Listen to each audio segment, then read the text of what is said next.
9:15. Flight 587 is now at 1,700 feet. The departure controller gives them a navigation fix. New York, American 587, heavy turn left, proceed direct wavy. We'll turn direct wavy, American 587, heavy. 1 second later, the plane begins to shake. The pilots know the turbulence is likely to have come from the Japan Airlines jumbo up ahead. It's a routine hazard, and Molin flies through it. 250, thank you.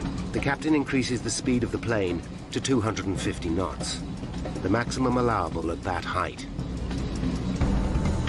But seconds later, the plane hits more turbulence. Sten Molin takes decisive action. Using his foot controls, he applies the rudder first to the right and then to the left to try and stabilize the plane. Back power. Again, Molin asks for more power to keep the aircraft under control. You all right? Yeah, I'm fine.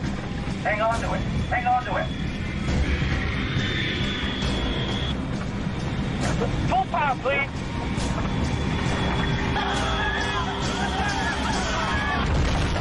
Holy! Less than 2 minutes into their journey, Flight 587 is in deep trouble. The lives of 260 people in the air and many more below are in mortal danger. 89 seconds after takeoff, Flight 587 is in trouble. In the cockpit, co-pilot Sten Molin is fighting the controls. What the hell are we into? I'm stuck in it! Get out of it! Get out of it! Far below, 53-year-old Pete Hayden, deputy chief of the New York Fire Department, is taking his first day off since September 11th. His attention is drawn to a plane making an unusual straining noise. It's struggling. I look up. It's lower in the sky than normal. I'm watching it, and the plane suddenly begins to break apart. Holy!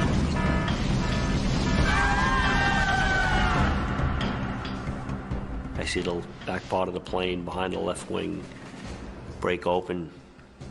Smoke and flames come out. As the plane spins out of control, the engines shear off.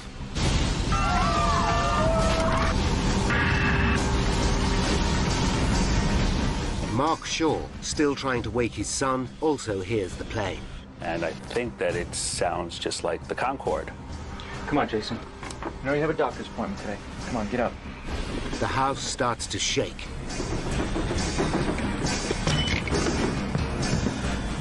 Pete Hayden watches in disbelief.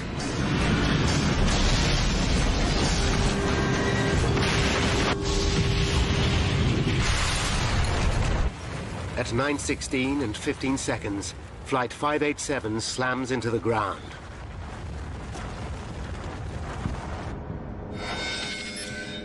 At 9:20 a.m., a pilot who has seen the crash alerts air traffic control at JFK. Yeah, look out to the south of the aircraft crashing. Say again? An aircraft just crashed to the south of the field. An aircraft crashed south of the field? Fireball. Controllers see a black pall of smoke over the suburb of Rockaway. On the ground, an amateur cameraman captures the horrifying scene. Plane crashed. Where? Into the houses. Houses are crushed and burning. Aircraft parts are everywhere. The whole neighborhood seems to be under attack. One of the first at the scene is Deputy Fire Chief Pete Hayden.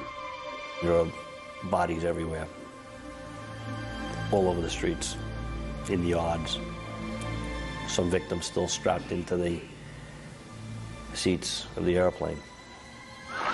For Pete Hayden, the scene is all too familiar. It's 9/11 all over again. Only this time, it's his own neighborhood that has been hit. I'm wondering who it is that I know today that was killed. As the full scale of what has happened becomes apparent, residents are in a state of shock. The engine fall down and the belly fall, the pitch the left side and make it straight all the way down. From across New York, emergency services race to Rockaway. Among them, Inspector Michael Morley, who's horrified to hear the plane has crashed close to his own home. His first thought is for his son and his mother-in-law. I know my son isn't home. I know my mother-in-law's in the house. So I'm panicking like every other father. You know, I'm thinking, oh my God, what if my kid's killed? What if, I don't know what's going on with my family. Michael Morley's next-door neighbor, Lois Shaw, is traveling to work when she gets a terrifying call from her husband, Mark. What's gone, the house? He's screaming hysterically, the house is burning down. So I just totally freak out, and I'm trying to scream, where's Jason, what's happening? But we get disconnected at this moment. Horrified, Lois heads home. News of the disaster spreads across the city. Roger, I'll have to cut you off. We are just learning from Associated Press that there has been a plane crash in Queens. Hector Algaroba is having breakfast in a diner, having left his parents at the airport. The word that we have is that it is an American Airlines jet. He's not certain which flight his parents caught, but his blood runs cold. Hundreds of firefighters from across the city are now fighting the blaze. Mayor Giuliani arrives to see the damage for himself. We'll do everything we can to help these people, everything. And the president is on top of it. They're alert. They're watching everything else all over the country, so I think people should remain absolutely calm. But New Yorkers believe they are being attacked again. The city is in meltdown. The Empire State Building is evacuated. The United Nations is in partial lockdown. Airports are closed, and all civil aircraft are grounded. Armed F-15 Eagles scramble, and other jets are on strip alert around the country. Tunnels and bridges are closed. The city is gridlocked. Americans fear their worst nightmare is unfolding once more. The plane has crushed 4 houses on the intersection of Newport Avenue and Beach 131st Street. Across the road, 5 more houses are ablaze. One of these belongs to Police Inspector Michael Morley. When he arrives at the scene, he is horrified. There is no sign of either his baby son or his mother-in-law. On his doorstep, 2 of his own officers are waiting for him. Anybody left inside? My mother-in-law was babysitting Mikey. Because I said, my son's in the house. And they said, we looked, there's nobody in there. They thought that maybe I was in there sleeping also. So I said, well, did you look good? And they said, yes. As rescue vehicles race to the scene, roads into Rockaway are gridlocked. Lois Shaw battles desperately to get back to her family and home. I had no idea what I was going to find or what had happened, but I was thinking that I just have to get to my house. I have to get to my house. Michael Morley is in a desperate situation. His own loved ones are lost in the heart of the raging inferno, yet he's also the officer in charge of the scene. I'm just a regular guy, and all of a sudden you're the highest-ranking police officer on the scene of a major catastrophe like this. I knew in a little while the whole police department's going to start responding and everybody's going to come and be helping out, but for right now, I'm in charge. What do you do? Desperate to find her son, Lois Shaw abandons her car. She runs towards her burning house until she comes to a police cordon. That's my house! I've got to get in there! I've got to... 4 policemen, I remember, holding me back, and I was screaming, let me go. My son is in the house. Let me go. No, my son is in there. My son is in there, too. Please let me through. Michael Morley still has no idea what has happened to his own family. When senior police chiefs arrive, they hear his baby son and mother-in-law are missing. And one of the chiefs says, hey, Mike, what are you still doing here? I said, I'm just trying to help out, boss. And he says, get out of here, go find your family. I said, all right. More and more people, desperate for information, arrive at the scene of the tragedy. Among them, Hector Algaroba. He believes his parents were on the plane, but is praying for a miracle. The hope was somehow all the smoke and all the fire that I'm seeing is from some sort of impact of the plane trying to land. And there has been a lot of people that survive. I'm trying to cling to whatever hope, because the last thing a human being loses in life is hope. In the middle of the carnage, Lois Shaw is still looking for her family. I'm running to see if Jason is alive, and I feel unreal. All I see ahead of me is smoke. I can't see anything. Michael Morley races frantically from house to house, desperately hoping his loved ones will be sheltering with a neighbor. Eleanor! Anybody who's a parent, you lose your kid in a Kmart or a Walmart or something like that, and you just get that panic and your stomach goes into knots and you start sweating, you're getting nervous, and you don't want to think the worst, but you can't think of it, and then just magnify that by, 100 times because a plane crash just was right on your house. Jason, answer me, Mark! Then, Lois Shaw hears the shout she's longing for. And I looked, and that's when I saw Jason and Mark. Lois! Lois, we're over here! Once I saw him alive, at that moment, that was all that I really cared about. Nothing else really mattered. Oh my God, are you okay? Oh, Jason! Jason and his father are alive and well. They got out of the house with seconds to spare. Oh my God, thank God! Oh, thank God, you're okay. Give her a big hug. She was hysterical crying. That's when and then she was like, "What? Are you okay? Are you okay?" I was like I didn't really have any emotions. It was just good to be together. A block away, Michael Morley is still frantically searching when a neighbor calls him over. Hey, Mike, get over here! They're right in there! They're right in there! I saw him. It was a fantastic feeling because 2 seconds earlier, I'm starting to panic, thinking maybe they really were dead, and you turn around and there they were. My son was crying when he saw me, and you get worked up when your son's crying, and my eyes started getting wet. So I just held him for about 5 minutes. But for each moment of joy, there are 100 of despair. Stan Molin, father of the co-pilot, gets a phone call with devastating news. Told him that call came in, you can sort of, hope that it was a different airplane. But that was the oh no, this can't be moment.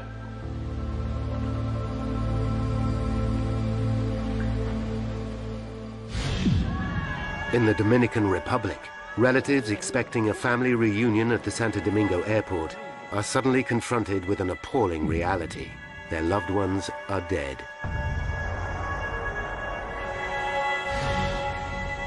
Hector cannot leave until he knows what has happened to his parents.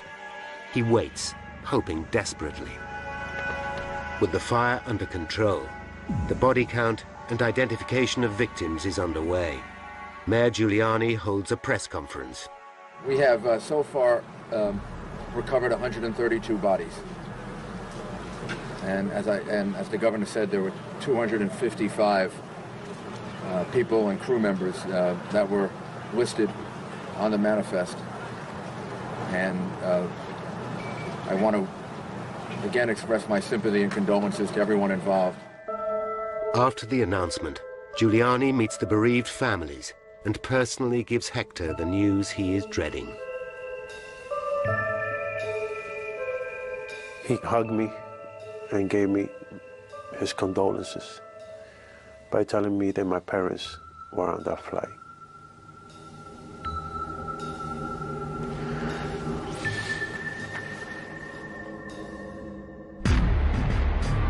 It's just 2 months and 1 day since 9/11. The parallels with America's worst terrorist outrage are striking. America looks to the White House for answers. At 12 p.m., White House Press Secretary Ari Fleischer makes a statement. First, information is always subject to change. We have not ruled anything in, not ruled anything out. Then President Bush interrupts a meeting with Nelson Mandela to make a statement. We sent our FEMA teams over, the FBI is over there, and this investigation is being led by the National Transportation Safety Board to make sure that the facts are fully known to the American people. How did Flight 587 end in catastrophe? Why did one of the most reliable aircraft in service break up in midair and come crashing down on a residential suburb? We knew we had a long row ahead of us because we still had no idea why the vertical stabilizer really came off. Then, just as the investigation seems to have stalled, comes a vital turning point. Information from the damaged flight data recorder has at last been retrieved. I was very, very relieved. But no one is prepared for the startling picture that the flight data recorder will give. The focus of the entire investigation suddenly shifts from the machine to the man flying it, co-pilot Sten Molen. 83 seconds after takeoff, the recorder shows that Molen applied 5 extreme movements of the rudder, causing the plane to lurch violently from side to side. The plane slips sideways to its direction of travel, first one way and then the other. I've looked at a lot of flight data readouts in my time. I've never, ever seen that particular type of activity occur. They realized that traveling at nearly 470 kilometers per hour, the aerodynamic stresses on the 130-ton Airbus would have been extraordinary. They were virtually unprecedented to us. We were amazed. It seems as though on the 5th movement of the rudder, the entire tail fin broke off. The implication is extraordinary. Simply by manipulating the controls, the pilot broke the aircraft.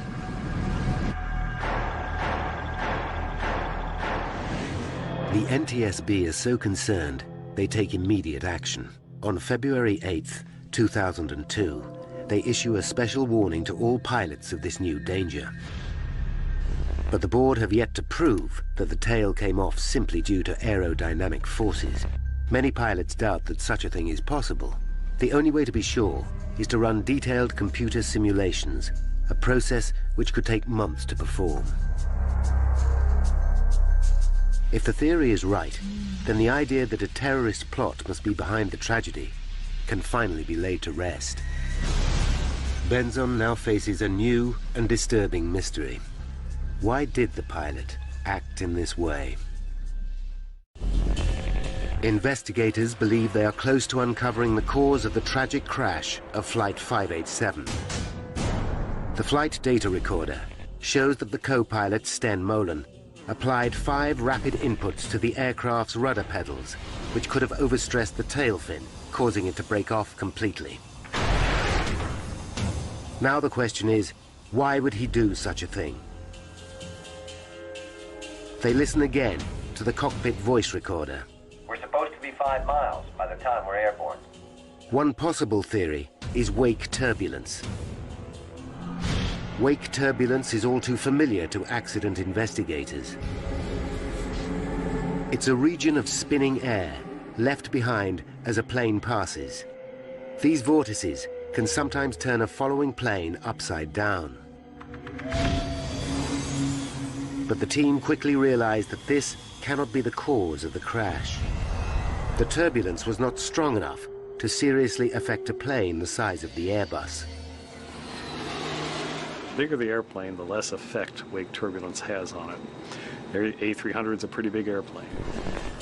Then comes evidence which changes everything. The investigation team interview Molen's friends and colleagues, and they discover a vital piece of information. A pilot and former colleague recalls an earlier trip with Molen. During an encounter with turbulence, he used the rudder aggressively, even though there was no apparent risk to the plane. The evidence is conclusive. Molen had reacted in the same way before. When those pilots came forward and told us about the first officer's propensity to overreact on the rudders, that was a eureka moment for us. But the revelations don't stop there. When questioned at the time, Molen said he had been trained to use the rudder in this way by American Airlines. If this is true, it raises serious concerns for Benson and the team. One would assume that if many pilots go through the same training program with some flaws in it, then a lot of pilots have wrong ideas about how to fly an airplane. With 712 planes in service with American Airlines, Benson must quickly establish where the truth lies.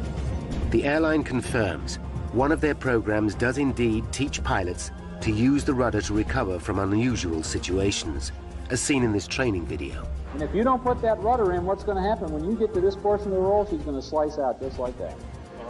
Next, Benzon looks at the other tools used to train the pilots, particularly the high-tech flight simulators.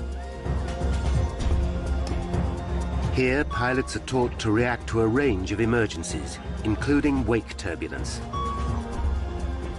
In one of those scenarios, Benzon discovers that the pilots learned to use the rudder very aggressively.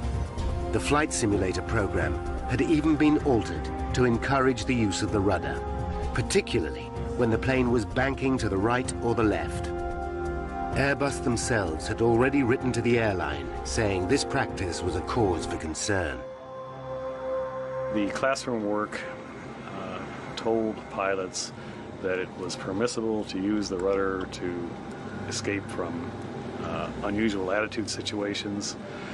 And perhaps more importantly, in the simulator, they were taught to use the rudder very, very aggressively to recover from unusual attitudes. The finding causes controversy. At a public hearing, American Airlines claim that Airbus had not explained there were limits to the use of the rudder. I didn't know you couldn't do that. You couldn't do what? Be aggressive with the controls. The airline also claims that the rudder system on the aircraft was very sensitive, and that pilots might not be aware how much rudder they were really applying. The NTSB investigate and discover the rudder control system is highly sensitive. What's more, the controls of the plane become more sensitive as the plane increases speed. On the ground, the rudder pedal has to be depressed by 10 centimeters to get maximum deflection. But when flying at high speed, that distance reduces to just 4 centimeters. NTSB officials are shocked to find that this system is not explained in training manuals. There was an apparent gap between what the manufacturers knew about the rudder sensitivity of the airplane and what was filtering down to the folks that actually flew them. Then finally come the results from the analysis of Molin's 5 rudder inputs. They confirm what nobody really wants to believe, that it's indeed possible to tear the tail fin from an aircraft in flight by stamping violently on the foot pedals.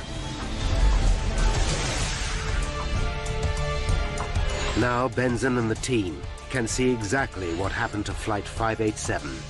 Step by step, they have pieced together the key events that led to the tragedy. 5 minutes to disaster. Flight 587 awaits clearance for takeoff. Taxi in position and hold. As a Japanese 747 airliner takes off. 30 seconds later, Flight 587 is given a warning of wake turbulence. So the land wind 260 at 14 portion of turbulence. 2 minutes to disaster, Flight 587 takes off. Positive right, gear up please.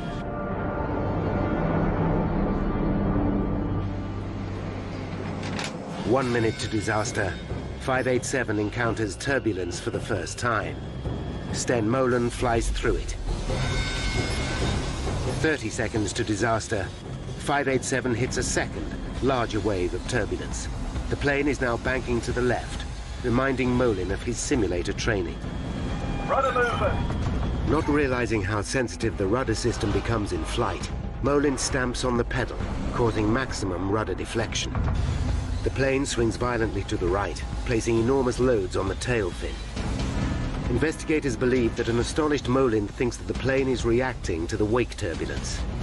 He doesn't realize that his own use of the rudder causes the violent movement. Molen immediately slams the rudder pedal into the opposite position. The plane now swings violently back to the left, placing another enormous load on the tail. Both Molen and States believe the plane is somehow caught in the turbulence. What the hell are we into? I'm stuck in it! Get out of it! And in a desperate attempt to get control, Molen applies another rudder input, this time to the right. Now, thoroughly disorientated, Molen again applies full rudder. 587 is now on the brink of disaster. Finally, on the 5th rudder input, All 6 lugs connecting the tail to the fuselage tear apart. The plane is now doomed. Terrified passengers and crew can have no idea what is happening. Huge G-forces rip both engines away. 106 seconds after takeoff, Flight 587 falls from the sky. 265 people are dead.